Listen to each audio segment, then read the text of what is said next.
You're dark and here, live as it be a day. You're dark and here, live as it be a day. You're dark and here, live as it be a day.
What's up, guys? Ken Yance here with Be Real Sales Training. Today, we're going to talk about door knocking, really in the industry. Just anytime you are just cold call door knocking a homeowner in a residential neighborhood, there are certain things that we are really missing the boat on that I wanted to address today in this training session. So, first of all, sales is done so many different ways. So many people have different philosophies, and I'm not taking away from what other people believe in. But I can tell you, I have very strong beliefs in a totally different direction in some of these things that I hear. Not only in the approach that you take at the door, but the approach to actual sales training. Obviously, I'm a sales trainer. I'm a coach by nature. You guys that know me know that I've coached 78 sports teams in 6 different sports, coached high school football and basketball for 23 years. And so my philosophy revolves around coaching and trying to help other people win and really coming up with different ways to teach them to where they understand the concepts, they understand the whys. I was never a person that just said, "Hey, here's the play, run it." It was like, "Here's the play. This is the concept of the play." And that way you could run that play in multiple formations out of different sets from different positions because you understand the concept. We have to understand the concept of sales and how we make connections with other people because the reality is people make sales decisions based on the conversations that they have with other human beings. We can be great at marketing and branding, and that brings them to the table, but an actual sales professional still has to get them across that line. And guys, as much money we're spending on the marketing and branding and getting those at bat opportunities, we are missing the boat in a lot of situations on the back end of how to more efficiently close those deals. And when it comes to door knocking specifically, there are some things that we're doing that are drastically sending the homeowner in the opposite direction of where we want them to go. Just the other day, I had someone knock on my door, a young man, early 20s. He was with a very prominent home security company that may be in all 50 states. They're very, very well known. One of the first 2 or 3 that you're ever going to think of. And so I went ahead, and even though I did not need his services, I decided I was going to go ahead and answer the door, hear his approach to sales, and see if I can just help the young man out. Because I see so many times that it's drastically being messed up, and I just want to see him win. So answered the door, and the way he addressed me at the door, as soon as I was opening the door, he had picked up his phone out of his pocket, and this is literally what he was doing for about this amount of time. And I said, "Can I help you?" "Oh yeah, hey, how you doing? My name is, whatever, with whatever company." It was a good 5 to 7 seconds that he left me standing there with the door open, and From there, he went right into his spiel. We're 45 seconds to a minute into this thing. I've still not spoken a word to this guy ever since I said, "Can I help you?" And then he continued to ignore me for another 5 seconds. Um, so I finally I cut him off. I said, "Listen, man." I said, "First of all, I don't need your services, but hopefully I can be a service to you. I want to give you some advice, man. I actually had my Be Real stuff on. I had just done a 5 hour workshop in here in the studio with a company that has, I think, 15 locations in 9 different states. And so all door knocking. And so I'm in full blown coaches mode, right? So I said, man, if you don't mind, man, I'd like to give you some pointers to let you know where these things are going wrong. I said, how many of you closed this week? And I think he had maybe got one call back to go back for a follow up appointment, but hadn't closed anything. And so I basically brought him inside. He came in back into my studio, sat over there, um, and we just had a chat, man, for 30, 45 minutes. And what's very discouraging, and this is why I'm so passionate about what I do, is that his sales leadership with this major, major company that does a ton of door knocking told him to have his phone out and be texting or pretending to text when the homeowner answers the door, and literally let them sit there for a little bit because we want them, and I quote, to think that you're really busy so they'll value your time. That's what's being taught. That's And again, everybody has their beliefs. It's kind of like politics or religion. Like they're going to stand and probably die on that mountain, right? So I'm not here to change anybody's mind, but I am here to tell you that that is tragic, and there is a much much better approach. So I had a good conversation with this young man. Actually, got over on the whiteboard a little bit, said some things that made a lot of sense to him, and send him back out there in the world much better in a better headspace, because he was getting very discouraged. And so he left in a pretty good place, and thanked me multiple times. But here's the reality, guys. I hear things that are being said, not only in the approach to sales, but also the approach and the disbelief that you should ever even invest in training and coaching from salespeople. Guys, doing as I show you to do, if I just do something and you just watch me, that's not coaching. If that was the case, then everybody could just watch the PGA and go out there and be a scratch golfer. You could just literally just watch them do it. Oh, now I can do that. And then you just go do it. It doesn't work. That's not life, right? I'm in these groups where somebody will come in and they're humble enough to ask for help. Can y'all recommend somebody that could do some sales coaching? I'd like to level up my game. And inevitably there's 5, 10, 15 people that attack them, say, dude, you don't need any help from these fake gurus, man. Just go out there and do the work. Just go do the work. That's the big thing. Do the work.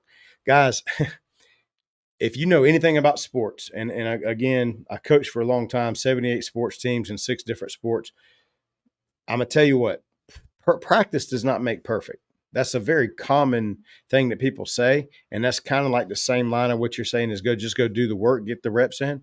But practice doesn't make perfect. Perfect practice makes perfect. So if you go out there, again, using my golf analogy, and you repeatedly hit the ball with the wrong setup, the wrong grip, the wrong alignment, and you do that 1,000 times, you're not going to get any better. Now, some trained eyes that can see that can make 2 or 3 adjustments, and it can fast forward you way, way, way beyond having to hit a 100,000 freaking golf balls to figure it out, to where you can be successful much quicker. And that's what sales training does. Eventually, a percentage of people figure out sales. And door-to-door sales, I think, is the hardest thing the hardest type of sales that there are, because you're literally going into somebody else's. You're always the away team. In a lot of situations, what you're bringing up and talking to them about is the last thing on their mind. It's not top of mind. So you're really having to come out there and persuade them and put the shine light on something that they didn't cross their mind before you got there. So there's a lot of challenges in door to knocking.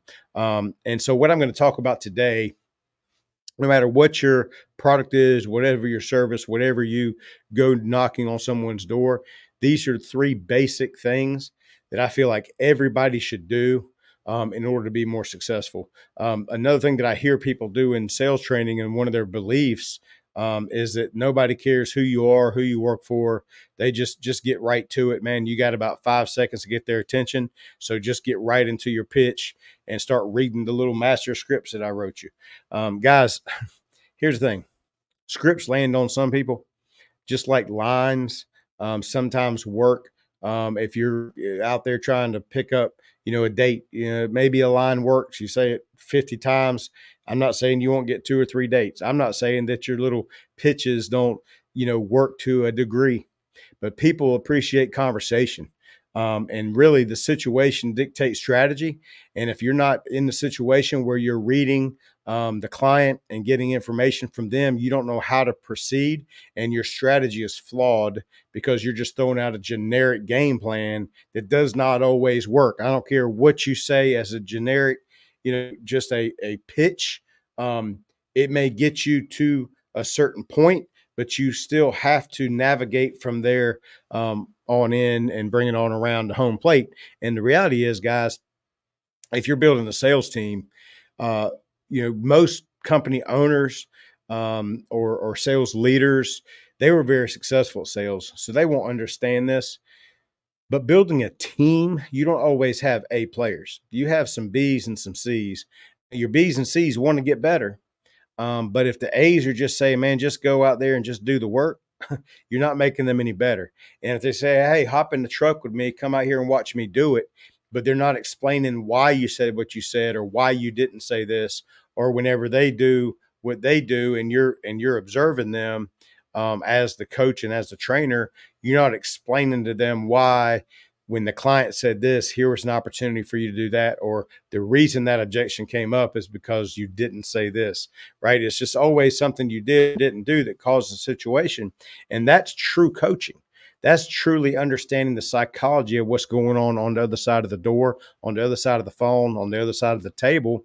You have to learn to the art and the science of sales. It's totally different. You don't just go out there and do the work. Okay.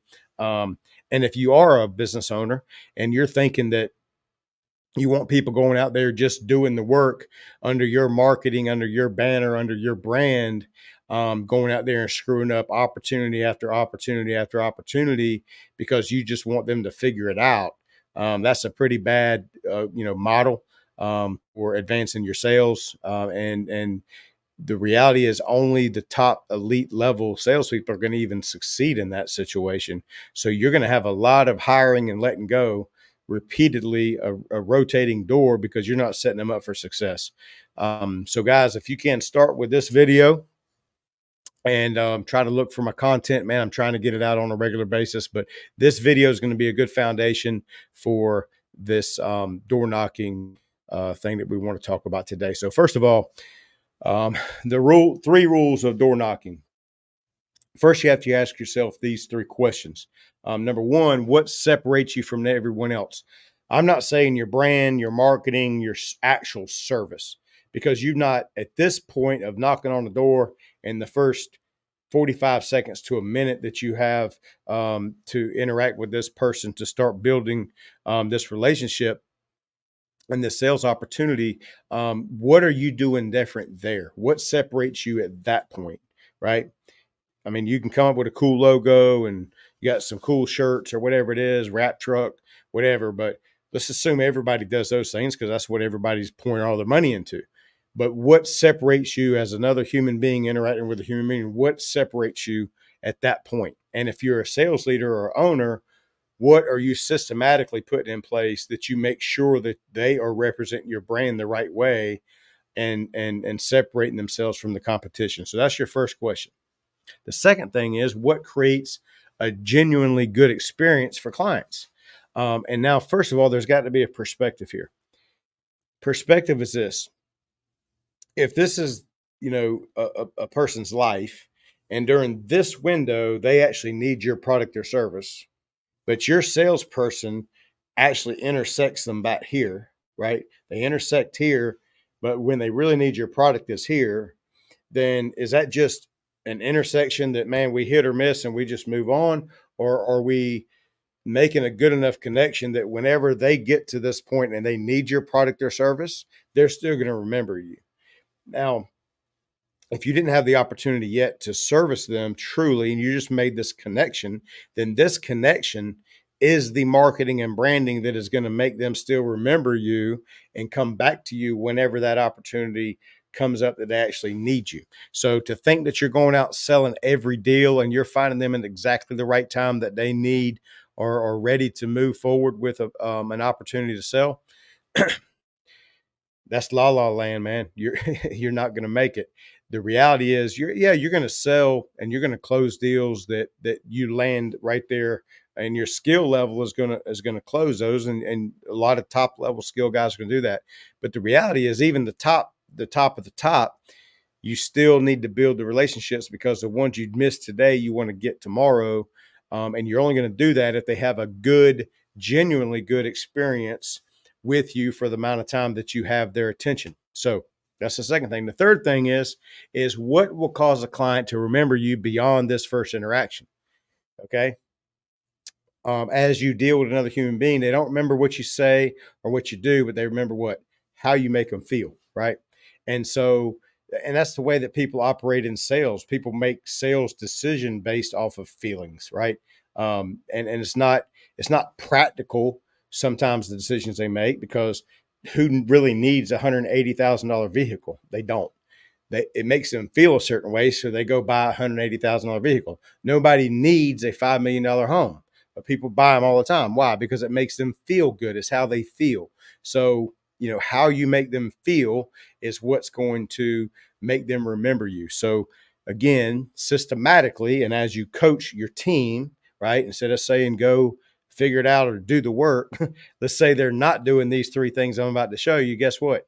You're not going to create a positive situation for your clients. So let's move on. So, what are the three rules of door knocking? Number one, lead with gratitude. Guys, genuinely understand this concept, okay? I'm in my castle. I'm in my home. It's my day off, or I just got off work, or whatever the case might be. I'm dealing with life. I'm dealing with kids. I'm dealing with bills. I'm dealing with everything, and I don't have my public face on. I'm in my own home doing my own thing. Okay, and then out of nowhere, door knock, doorbell, whatever it is, and now I have a total stranger here taking up my time. I'm cutting out of my day and my personal space to come and acknowledge you, to open the door and give you this opportunity. Does that not warrant someone leading with gratitude and thanking me for that opportunity? Okay. Always lead with gratitude. Okay. Not only does it make sense that because they're giving you that time, it also makes sense because they're giving you the opportunity to feed your family. Okay. How many times do we knock on doors and you can see them in there, you can hear them in there, and they just don't answer the door? And guess what? There's no law that says they have to. The fact that they did should be, to you, you should be super grateful and make sure you acknowledge that on the front end. Okay.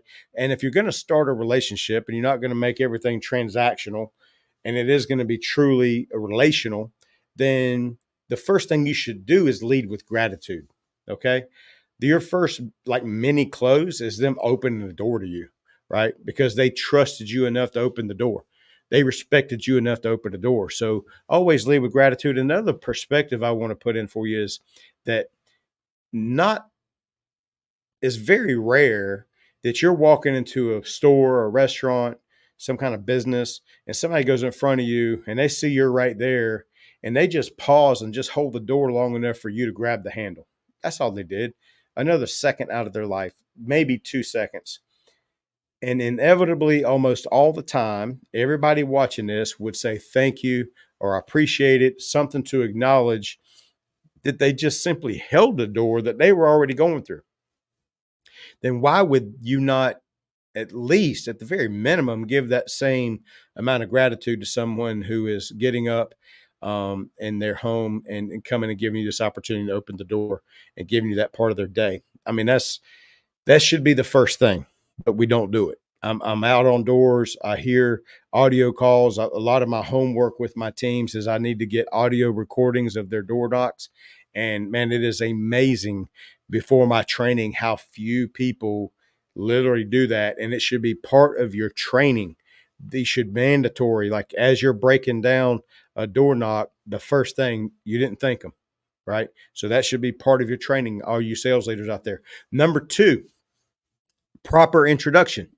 And when I say proper introduction, I'm going to tell you this is one of those things that goes against what a lot of sales trainers believe in. I hear them coaching all the time. They don't care who you are, they don't care who you work for. They just want to know why you're there. Get to your point. You got about 5 seconds, go. Okay. That is the life that we live now in 2024, right? It's everything is just hit them with the sale, hit them with the sale, hit them with the sale. People are absolutely punch drunk from being hit with all this sales. Man, make a true human connection. Be real with people. That's what they're starving for. Not more of this crap of they don't care who you are. Yeah, they do. Yeah, they do. Trust me. If you slow down and actually connect with people, you're going to make a lot more sales, short term and long term. You're going to get a lot more referrals if you slow down and become a human again and not a machine. Okay. People don't want to be treated like that. And you need to show more respect. Okay. So, proper introduction is not only who I am, what company I work for, but also I want to display the transparency that I didn't just get this shirt at a Goodwill. Okay. Maybe I'm working a 6-pack and my truck isn't directly over my shoulder. It might be right down the street or something, blocked out by a tree. The way their front door is positioned with an extension on their house, maybe they can't see my truck. Here's the reality. Transparency builds trust. Okay. So the first thing I'm going to do is I'm always going to have a business card in my hand. Okay. That's another thing that goes against a bunch of you guys' training, and it is what it is. You believe you say tomato, I say tomato. It is what it is. But that's transparency. It's got my business card or my business name on there. Our logo matches my shirt, so I didn't get it from Goodwill. It's got my phone number, my cell, my business. It's got the website, everything that you need, kind of like an ID badge almost, and it just gives that extra little trust seed that you're planting on them as soon as you meet them. So hey, thank you so much for giving me the time to come and answer the door today. My name is Ken. I'm with ABC Company, and then I hold out and extend that card for them to take.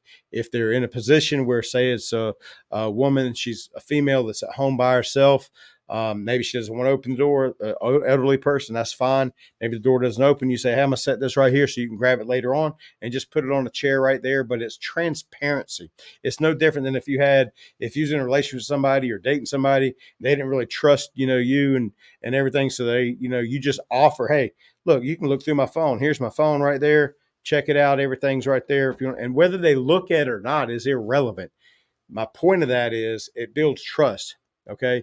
If they trust you enough not to look through it, then they must trust you. If they never touch that business card and it just sits there on the porch, then so be it. But you were transparent in offering it. Okay. And what does it hurt? Right. So to say that they don't want your business card and they don't care your name, whatever, man, that's hogwash. It's whatever. So introduce yourself. Now, the reason I said proper introduction is not only who you are, but who they are. Again, if I'm going to build relational sales and not transactional sales, you're going to ask for them once you know that you're actually going to get some money out of them, and you ask for their name so you can put into your CRM or onto your contract or whatever you're doing. That is transactional. Okay. I'm not saying that's not going to work sometimes, but here's what I do know. If you truly are trying to connect with someone, build a relationship, the first thing you should ask them is their name. So as you introduce yourself, say, hey, my name is Ken. I'm with ABC Company. I'm going to leave my card right here. Or they take the card. As they take the card with their left hand, I'm going to reach out my right hand and shake and offer my handshake. If they don't handshake, then that's fine. Maybe it's a fist bump, whatever it is. But I am connecting with this person, trying to start to build a relationship and some rapport. So many companies, they say, yeah, we're all about relationships. And then when I watch the way that they interact with their people, it's completely not about relationships, man. And so start with thanking them.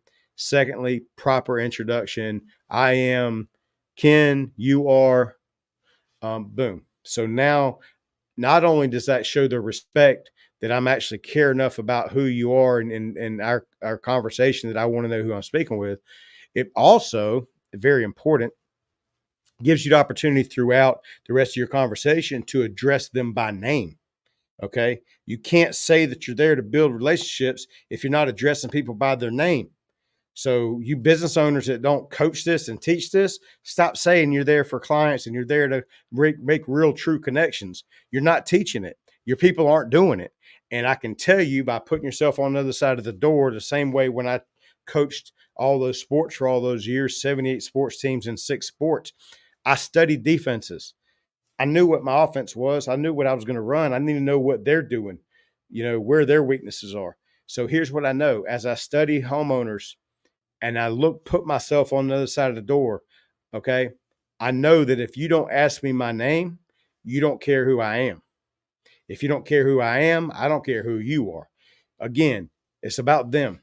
Is it about them if you just say your name but don't ask theirs? It's hogwash. So don't say that you're doing one thing and then coach the exact opposite. Okay. Because that's what we're doing. The next thing is create conversation. This should not be a monologue. Okay. You get up there, you just start blurting out stuff and just regurgitating, a pitch and this and that. I'm gonna tell you something. It's not landing well. It's not landing well. So create conversation. And not just, oh, your yard looks so nice, blah, blah, blah. Like that's how many other people do you think is doing that? Like when you say, oh, you got a beautiful home here. Like, when you make those just blanket statements, that's not a conversation. Like that's not connecting. That's not building rapport, you know? So are you from the area? Are you from this area? Man, it's a really nice neighborhood. Did you grow up here? Man, it's a nice car and a nice house, man. What kind of work do you do, bro? If they come and they look like, they got a polo shirt, khaki shorts on, maybe you notice something around the house or in the car or something like that might look like they play golf. So, man, it's a nice day out here. Why ain't we out there hitting some balls? Just whatever it is, you come up with a way to make some type of a conversation that truly kind of digs in a little bit. And I'm not saying stay over there. Don't spend 2 hours getting to know somebody. It's not, necessarily like that, but it is, let's start and build the foundation. Again, we say that we're there for relationships, building relationships, and man, we don't do it. And the reality is, guys, if you've got a sales team of 10 people, probably your top 2 guys are doing that just because it's a natural flow for them. That's just what they do. But if you're going to build a sales team, right, you have to coach this stuff. It has to be coached, okay, taught. And the whys have to be implemented. If you don't understand the why, you're not going to do it.